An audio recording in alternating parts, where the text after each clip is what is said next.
I'm Charity Campbell, and this is. I'm Sheryl Stewart. We are so excited to be co hosting a brand new podcast called When Love Interrupts. We've talked about this for a little bit. Then I talked to Sheryl and found out that she was feeling the same calling and really wanted to dive into some of these really hard, difficult topics. And we would love to tell you a little bit about us, about our story. It's funny enough, Cheryl's on the West Coast, I'm on the East Coast, and we still had extremely similar upbringings. It's Grew up wild. Pentecostal. You too, right, Yep. Sheryl? Yep, Uh, Pentecostal. And so we have lots of stories, lots of similar things that have happened. And we're going to kind of go through what deconstruction is, what it isn't. It's become kind of a dirty word to a lot of people. And we just really want to jump in and kind of show where our hearts are in all of this. And Sheryl, would you like to say anything? just that this has been a long time coming. It's great to be able to say these things out loud in a welcoming and Yes. accepting space, and know that there's a lot of other people on a very similar journey. And maybe some people are further ahead, some people are just Exactly. coming along. Exactly. Um, but it's great to know that you're not alone. So I think Exactly. that for me is the thing that I want to get across to anybody that's, finding this, and Yes. maybe they've been starting their own journey for a while. We're right here with you. Absolutely. And it seems honestly like daily I'm seeing more and more people kind of come to the realization that they maybe are going through something like a deconstruction or kind of questioning things.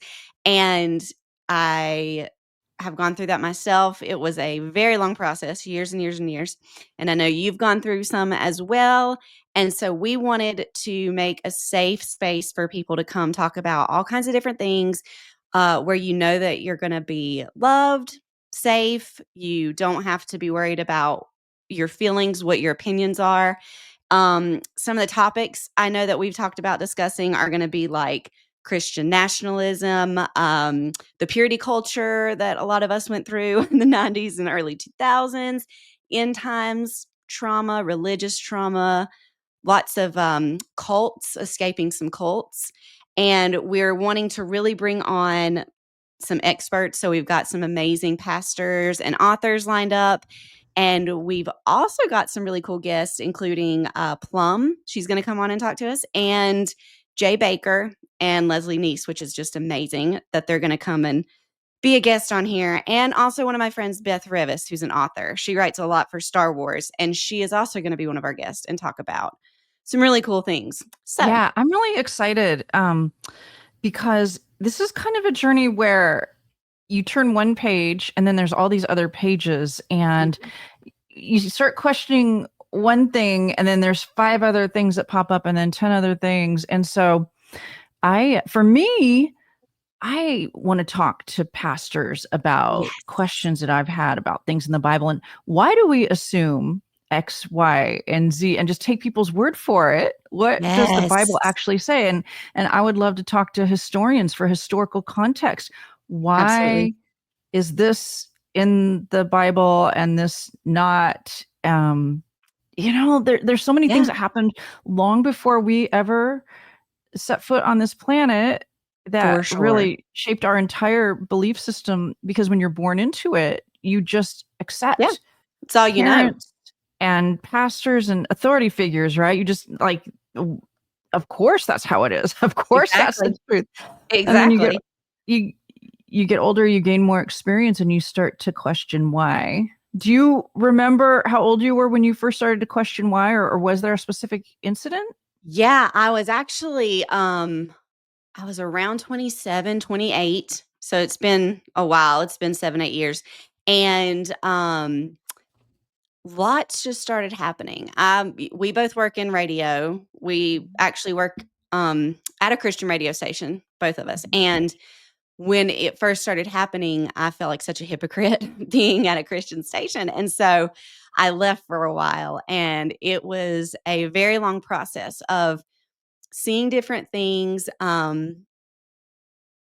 recognizing that, like, maybe things that had been taught to me and that I wholeheartedly believed, I started to see the same people that taught me these things do the exact opposite. And so, it was one of those times in my life where I was like, "Do I need to throw the baby out with the bathwater? Like, is it all for nothing? Or is there something good, that we can still come Yeah. to and, kinda take back?"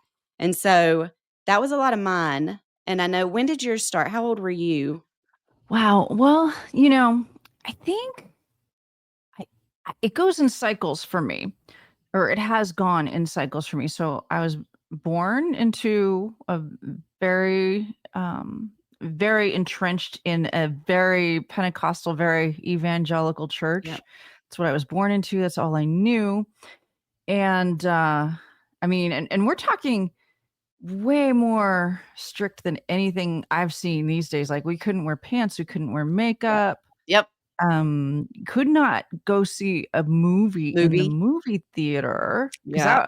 I guess there was something sinful about movie theaters, I guess, and I still don't understand what that was. I can't figure it out Um, either you because know, can't then listen to rock music, can't we listen were to like that. No, nothing like that, exactly. yeah, and it was very isolating as a kid. Um, I would go to school and like for example, one term at school we had for PE, it was square dancing, but I couldn't participate because it was dancing and Oh, dancing is evil. yep, Don't want to go to yep, hell. yep. Square dancing my way to hell. How And dare you? so I know. I had to sit that whole period in a chair and if people, and the kids, they're dancing by me and looking like they looked at me like, "What's wrong with her? Why is she so weird?" It was just very Yeah. isolating. Absolutely.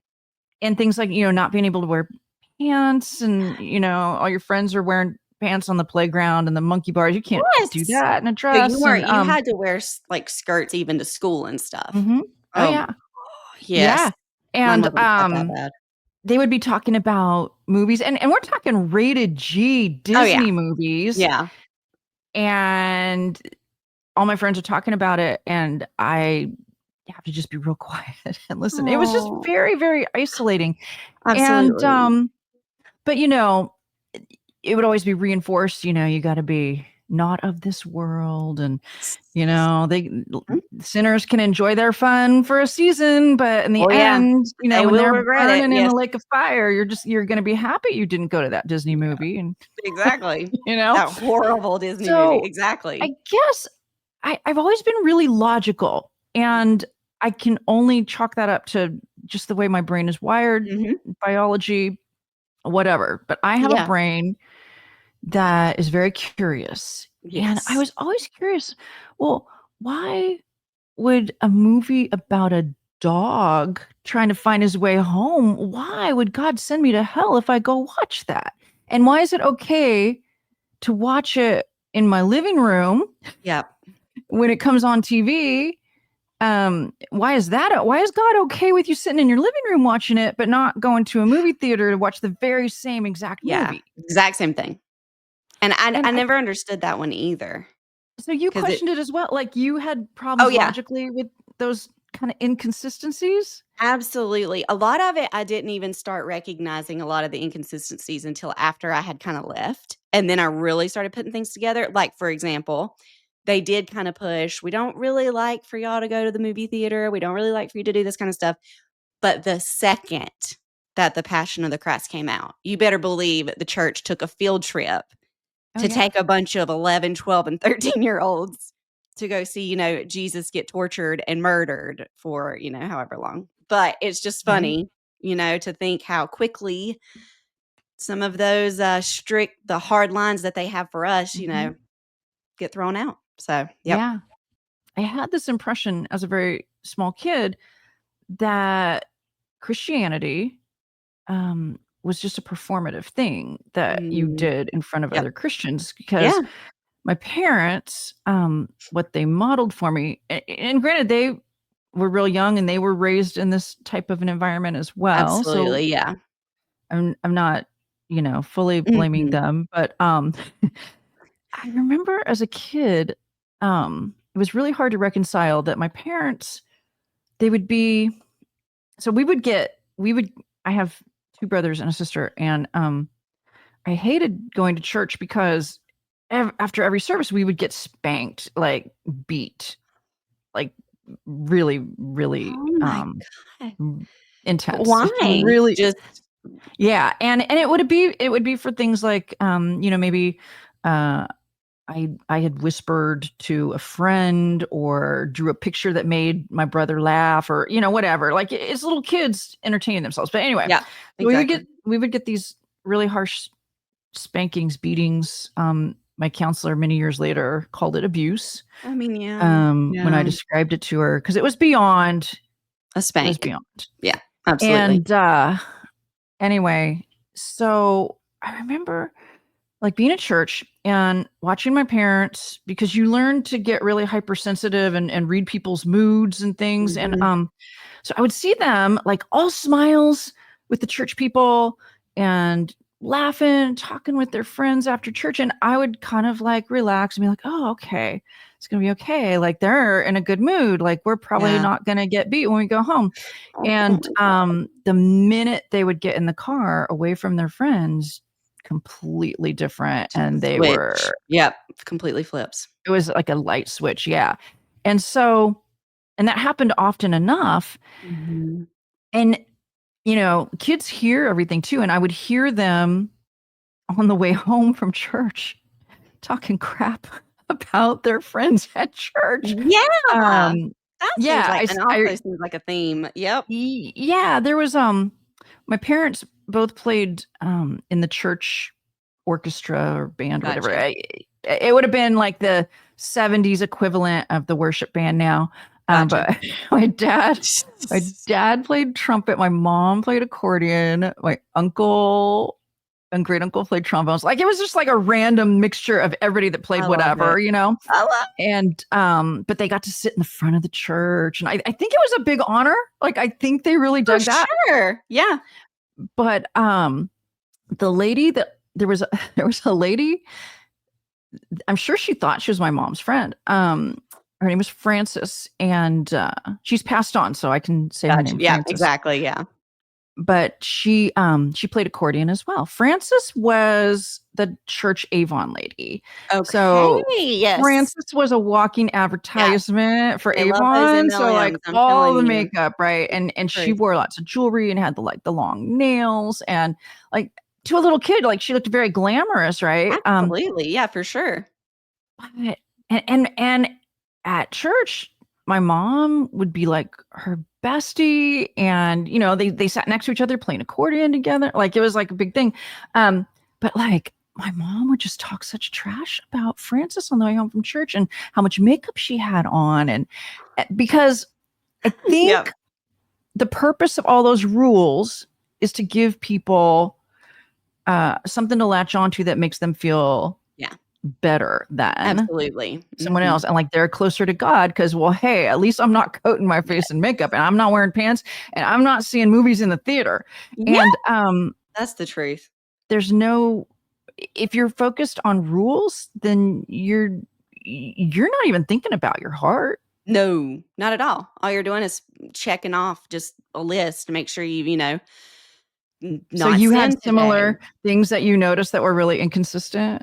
Oh gosh, yes. So many things, and honestly, it's wild too because I know purity culture and I know, 80s and 90s that was, like, really starting to take off, and then in the early 2000s, it Mhm. was, like, this massive, huge thing, like, the Jonas Brothers were wearing, like, With purity the rings, you know what rings? I mean? And, like, Miley Yeah. Cyrus and, like, all these people, and, um, that true love waits, it was pushed so hard on us, especially, the girls, we had to be Especially the girls. Sure, yeah, we had to be pure for that man, and, to see now how many of those men that push that so much and everything have had affairs and cheated on their wives and are now, married again with the person they were having an affair with, it Mhm. just shows me how, well, hypocritical, but Mhm. also it's so much about control.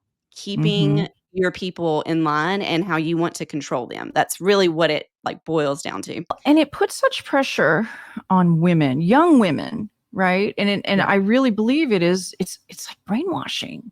it is, You're taught from a 100%. very young age, and I still remember having this mindset for a long time that Mhm. men just can't control themselves or their urges or their thoughts, and it's up to That's it. you to not Protect tempt them. or distract them. Yep. It's Like, not in our control. no, it's not, and it shouldn't be. Like, if they struggle with that, that should not be our issue. That's something they need to work on. So after I married my husband, it wasn't until that point that I realized because he, told me, um, men really can control themselves actually, and they can see, like, a girl in a bikini or a naked woman and not automatically just be like, "I must be with her." You know what I mean? I'm going to sleep Mhm. with her. Like, that it's just kind of crazy. And it wasn't until he kind of started really opening my eyes to that before I started really believing it that, oh, every man doesn't just automatically, see a pretty woman and just be like, "Oh, I wanna have sex with her." It's crazy, you know? Right. Isn't that wild It's that we believe wild. that? But, and it was all it was it's such a disservice to young women Mhm. because it also, sets you up to be victimized, you know? Absolutely. It Absolutely. and the way that the church treats women and men in those type of situations so differently, and Absolutely. the woman catches so much of the blame because she should have known better, she shouldn't have put herself in that Yep. position, like all the should haves, right? Yep. What about the Absolutely. man should have controlled himself? That's What we're about that? finally starting to see a little bit more of that, a little bit more Mhm. accountability with things like that, but it's only because we're to a point in society now where it's just not tolerated anymore, and if it comes out, you have no choice but to be held accountable. It's very obviously not fair to women, but it does a great disservice to men too. Mhm, And I mhm. don't think that that is talked about enough. But It's not. when you look the other way and you enable destructive thought patterns Mhm. and behaviors, you're just setting them up for Exactly. disaster as well. Absolutely. But Absolutely, I and mean, they saying things should. like boys will be boys and raising your Yeah. your boys to be that way, and, it does. Mhm. You're exactly right, it's just gonna perpetuate it Yeah, continuously. and now we've got this male loneliness epidemic, but really what it is women waking up Mhm. and saying, we don't wanna be No, treated that way like, anymore. it's like property or like, yeah, we don't have as many rights. Yeah, Exactly. yeah. I've been married twice, and, Mhm. both times it was, because 'cause I'd been trained to have that traditional type Yep. marriage where, the man is in charge, basically, Mhm. Yeah. and there was a lot of stuff that was not right and abusive that I let slide because boys will be boys, Uh-huh. because Yeah. the man's the head of the house, the man's in charge. They But, have the final say. Yep. it wasn't okay, and I No, dealt with a it's lot of not. abuse from both husbands. Yes. And now, um, I've tried to date, and honestly, like, the men in the church that are in my age group, a lot of them are still buying into Yeah. those very traditional roles, and Absolutely. basically expecting you to step in where Mhm. their ex-wife stepped out. Right? And Yes, I exactly, just exactly. I can't I can't get enthused about that. I should have never put up with the amount of abuse that I put up with before, but I mean, I just I'm not head over heels enough to do it for any I these don't guys. blame you. That's what I I was gonna can't. say. I There's just just no cannot way. summon the enthusiasm to do it. And I finally came to the place where I'm like, well, people like to throw around, you'll die alone surrounded by cats, but I like that actually it sounds Sounds great. peaceful. Yeah, And I'm I would fine with love to that. find a Exactly. partner, an equal partner, but honestly, I'll take peace if I can't find that. But yeah, my husband, like, I got really lucky because he was not that way. like you said earlier, you are such a logical person, and he is like that. He's always been that way, and it already questioned so many things, like, even in his younger years and things, and so, yeah, I just can't imagine where I would be. Yeah. You Not know, I it's would definitely be divorced already. I do know that for sure. Yeah, for sure. yeah. Well, Mhm. it's interesting how that conditioning kind of affected. So, after getting divorced the first time, I felt like a huge failure because, God hates divorce, right? And so I just really wanted to find another partner, Yeah.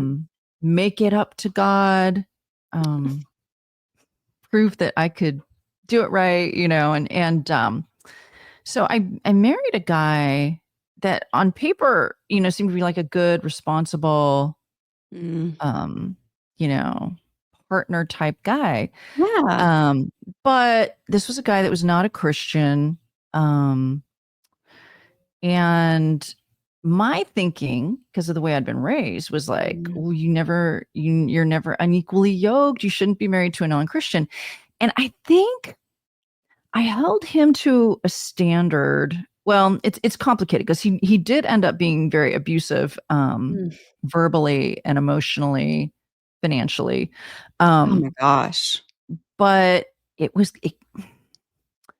it I'll never know how much of it was fueled by the fact that I did not accept him, Mm. because in my mind, he was not a Christian. He's this heathen, right? Oh, And so, yeah. like, I'm always expecting him to sin, right? And men Yep. can't control themselves, and Yep. men are just always up to no good. And so, Yep. like, he'd be working late, and I'd be like freaking out, and I'm Mhm. like, or he'd have drinks with his coworkers, and I'd be freaking out.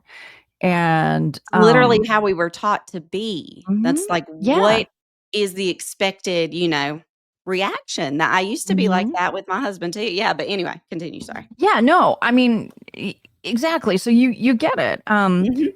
And there was a lot of fights because, like, I was holding him up to this standard. He didn't grow up the same way I did. He didn't have Gotcha. the same kind of conditioning I did. Mhm. And I was expecting him to behave in a way that he wasn't conditioned No, to behave in. Now, exactly. I think there came a point when I was trying to control him and make him more what I thought he should be, Yeah. that I think he kinda rebelled, Yeah, and he was like, "Well, I'm absolutely. gonna do," and I think he went way far the other way, and, Yeah, um, you know, eh, relationships are a combination of both people, it's true. but, it was as that marriage was breaking up, the silver lining in that is that I didn't wanna get divorced a second time, so I started reaching out to everyone I knew that prayed, that was a Christian, Mm. asking them to pray for my marriage, Yeah. and that's how I got invited to a women's Bible study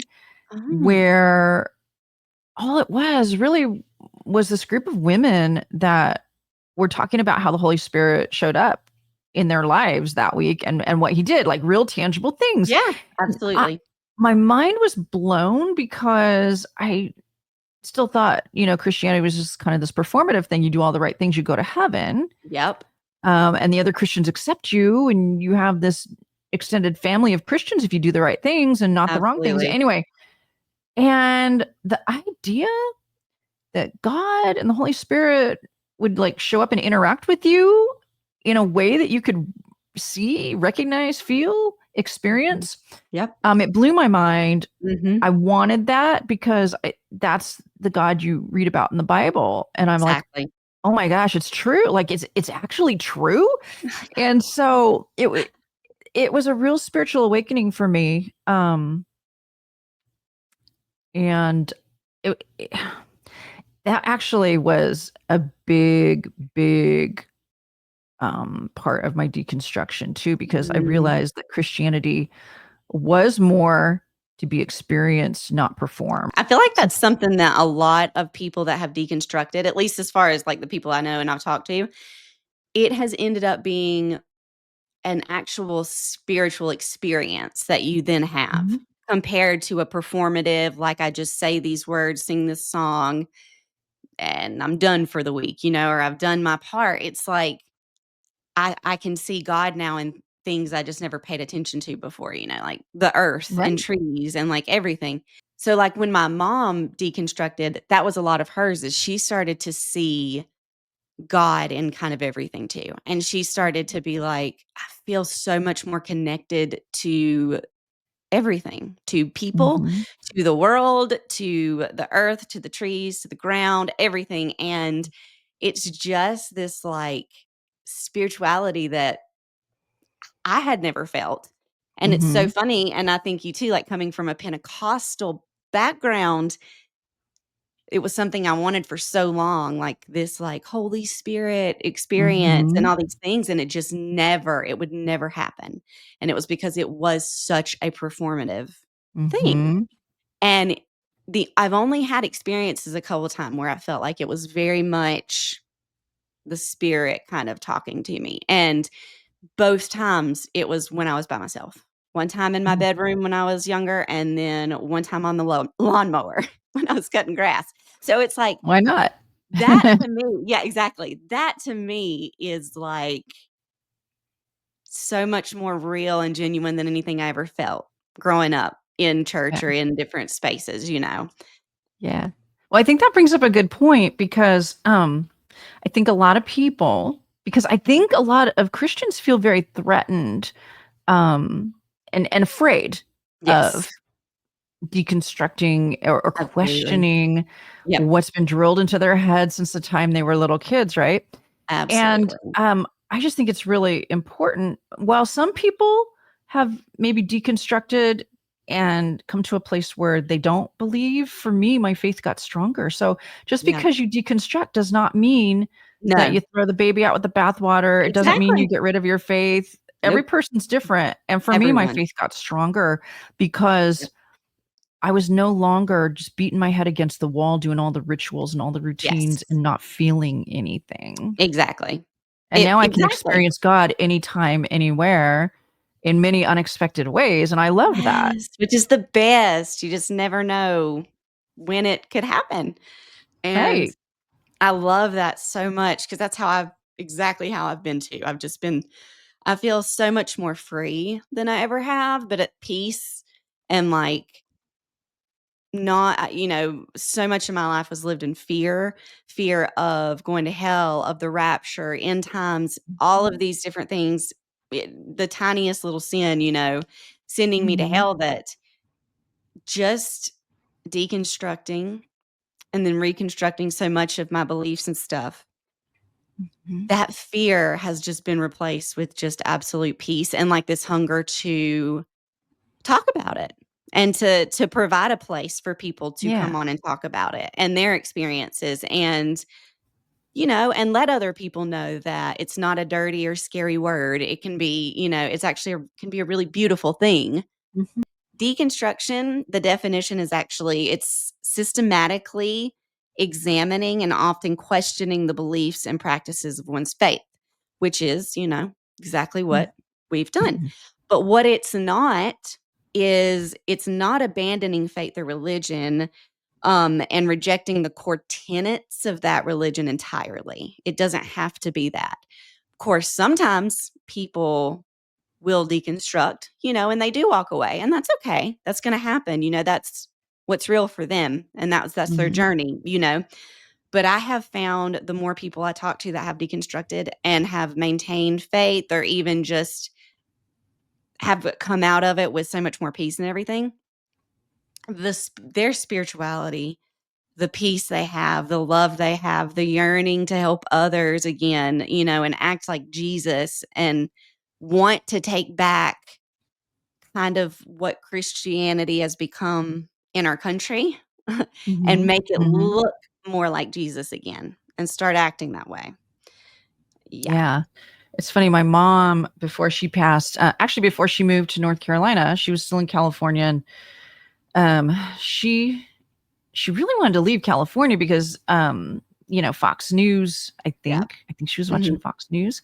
She was Probably. convinced it was not safe to live in California anymore, that we were being invaded by criminals from other Oh, countries, and yeah. because of sanctuary cities, like, none of us were safe, and she just had to escape for her life. Yeah.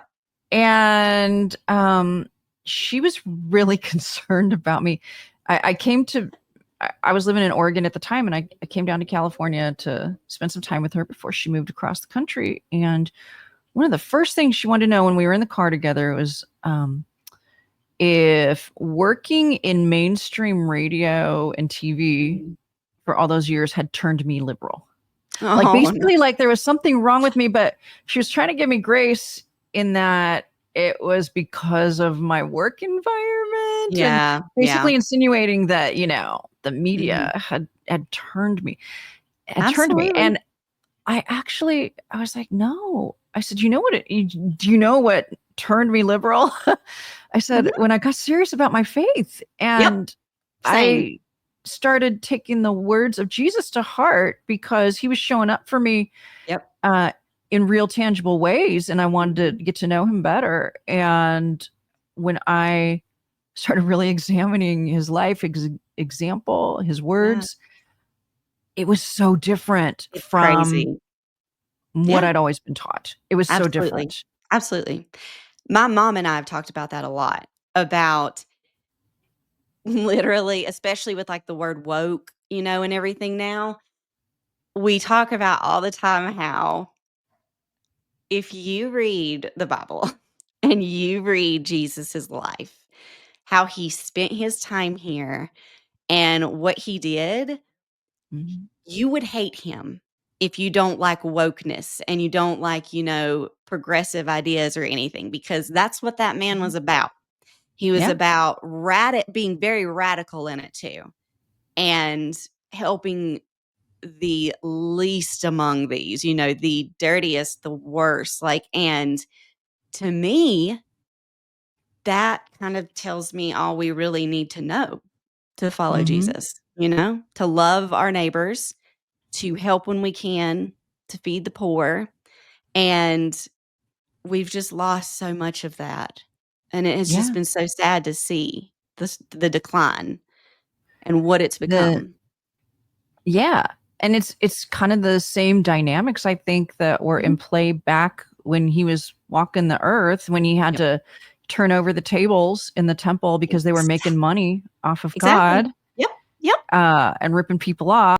That was actually another that was another thing that was another that fell in my deconstruction, and it was really kinda heartbreaking. The women's Bible study that I told you Yeah. about where I went, and it kind of like got me on this path to taking my faith Yes. more seriously. Um, I started going to the church that a lot of these women went to, and because like I'm so excited, and I'm just thinking I'm going to be a part of this really loving, open community, Mhm. and they're trying to sell stuff at every turn. And they're trying to sell essential oils, and they're trying to sell books, and they're trying to Yeah. sell conferences. And Makeup, jewelry. Yeah. Mhm. yeah, and it was so heartbreaking for me because like these women had played a really big Yeah. part in my Mm. spiritual journey, and then to see they're just trying to make money off of me. Yeah. But I've come to a place where I think, two things can be true at the same time, right? And they could be in a place where they're trying to make that's Yeah. their side hustle or their main hustle, Yep. they see that as their job. And I think And typically a lot God, of them too, that's kind of all they're allowed to do because you can do it within the home. So that's, I oh, think, that's a a lot good of it. point. Yeah. I didn't think about that. I You're think that's a lot right. of why you see so many MLMs in religious, Right. you know yeah, realms. But anyway, yes. Oh, no, you're right. Um, but yeah, I mean, they could be doing that on one hand, Mhm. and it's not for me to judge No, if yeah, they're serving money versus God. Like, I don't know. I don't see their heart. God does, but I don't. But exactly. and they also could have been used by the Holy Spirit to get me to provide me with this awakening to a new way of experiencing him. Exactly. Absolutely. So I'm And trying to that's really shed that black and white good. thinking that That's wonderful. evangelicalism drills into you. And Because you like you it's all can. or nothing, right? It's black or Yes, white, exactly. And see, but that's I've not how dealt with life the is. same thing. It's not how it is. You can Mm-mm. you can be so thankful for that experience at that time, but then also have, a similar thing where it didn't end the best or you didn't, like certain things or whatever, but that doesn't take away from the fact that it did put you on the path that you needed to be on. I went to a Mhm. similar Bible study actually, and it was right before I started to deconstruct, but it was a really fun one because it was a Bible study based around The Walking Dead, the show. That's And cool. I know it was really cool. And that Bible study pulled me out of a very like deep, hard time. And even though I was still struggling with deconstruction and just a bunch of different things like that, uh, it helped me in so many ways because it related it took something that I already loved, which was The Walking Dead, and it was a fresh way. We actually are gonna have a pastor come on and talk to us about fresh expressions of church and finding new ways to do that, and Mhm. it was such a new and refreshing way for me, somebody that grew up so traditional and so, strict, that it kind of did open my eyes almost too, to be like, there are ways to reach people that, a lot of people just would never expect, Mhm. and or might seem like a bad idea to a lot of people, but it's exactly what needs to happen. And it's kind of similar where like it ended and everything. It was fine and everything, but there's just been some like views and things that I'm not thrilled about, and stuff. And instead of looking at it like, well, dang, now I don't even agree with half of what they would teach and stuff. I've taught myself instead of doing that to try to say, "No, this was literally what you needed in a time that you needed it. Mhm. That was almost so specific to me in what I loved at the time, that it Mhm. was it was just meant to be." So, Yeah. Yeah, I think those things happen all the time. Charity here, jumping in for just a second. I want to take a moment to thank our amazing sponsor, Blue Ridge Hope. Whether you are facing depression or anxiety, maybe grief, we believe you shouldn't have to face it alone. And we also believe that healing is not a privilege, it should be a right. And so if you would like to talk to somebody today, regardless of your ability to pay, please check out blueridgehope.org, or you can call them at 828-202-3057. Thank you again so much to Blue Ridge Hope. Now back to the show. We're going to hopefully have a lot of experts on here, authors, pastors, like you're saying, to ask questions that I would love to hear different viewpoints on how they might Mhm. translate it versus another pastor. And I'm trying to think if there's anything else. We are also going to have a lot of LGBTQ plus artists and different and like authors and stuff come on to talk about some of the hurt that that the queer community faces in church still, Mhm. in so many aspects of the church. And we'll have a lot of experts on to talk about that.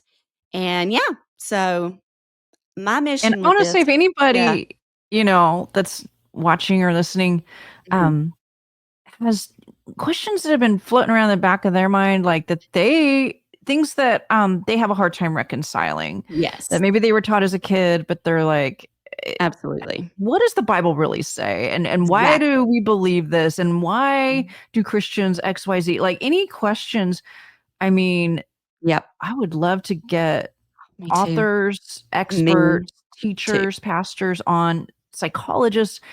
Like Yes. I want to Like dig in as well. theologians, So yeah, everything. I'm planning to just all across the board, and honestly, for everybody listening and watching, I'll be honest, like, no topics off the table for me. Like, I'm yeah, good, same. with so whatever kind of, like, conversation you would like to hear us have, and if you have anyone in mind that you would like us to maybe discuss it with, definitely let us know. You can leave comments, under the videos, on our social medias, all that good stuff. And because we really want to make this a thing where, especially, I definitely want to make it a thing where I feel like anyone that listens or watches, it feels like a community versus just Mhm. something where people are listening to us talk. for an hour or whatever, I want them to feel involved. Well, I'm Yes. excited. Here's so Me many too. more great conversations. And also, if you would like to keep up to date with us and see when all the episodes are going to drop, we have our social media accounts now, Facebook, Instagram. You can just search for When Love Interrupts podcast. You're going to find it, no problem. We're also going to be putting this on YouTube, all of the podcast platforms, so you can find everything there. And yeah, anything else, Cheryl? No, I just can't wait to start talking to people and start getting some answers to some of these questions. Me too. I'm excited because I know we're going to Me come up too. with some good ones. Yeah. That's going to be awesome. Okay. Well, until we see you guys next time. Bye. Bye.